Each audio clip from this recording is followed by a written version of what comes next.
ఒక ముస్లిము ఖురాన్ నేర్చుకోవడానికి మదర్సా ఉంది, ఒక క్రిస్టియన్ బైబిల్ నేర్చుకోవడానికి సెంట్ ఆన్స్ సెంట్ జాన్స్ ఉన్నాయి. మరి హిందువు పురాణాలు భగవద్గీత భాగవతం నేర్చుకోవడానికి ఏముంది? స్కూల్లో నేర్పకూడదు. మనకి ప్రధానమంత్రి మొట్టమొదటి ఒక ఆయన చేశాడు, ఆయన సుఖరోగి. ఆయన ఆర్టికల్ 35 అని పెట్టాడు. అందులో 35A ప్రకారంగా మదర్సాలో బోధించుకోవచ్చు, బైబిల్ బోధించుకోవచ్చు, భగవద్గీత బోధించుకోవచ్చు. ఇలా మన ధర్మాన్ని మన పాలకులే నాశనం చేశారు. అందువల్ల అందలేదు. మన పిల్లలంతా చెడ్డోళ్ళని కాదు. ఇప్పుడు లవ్ జిహాద్కి చాలా మంది అమ్మాయిలు బలైపోతుంటారు. ఎందుకు బలైపోతారు? ఏది చదవరు కాబట్టి. మనం భగవద్గీత చదవాలి, బైబిల్ చదవాలి, ఖురాను చదవాలి. మనదొక్కటి చదువుకుంటే సరిపోదంటారా? ఇప్పుడు మనం ఒక్కలమే ఉంటే మనది ఒకటి చదువుకోవచ్చు. మన వాళ్ళకి ఒక భ్రమ ఉంది. ఏంటి ఆ భ్రమ?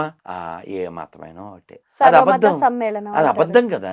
Brahmanandam garu is a great actor and Rana also is a great actor. But both are not same height. You have to accept. But doubt వస్తే నిలబడి చూడండి అంతే. సేమ్ డౌట్ ఇక్కడ కూడా. అన్నీ సమానం అనే అబద్ధం ఆడితే అన్నీ చదవండి.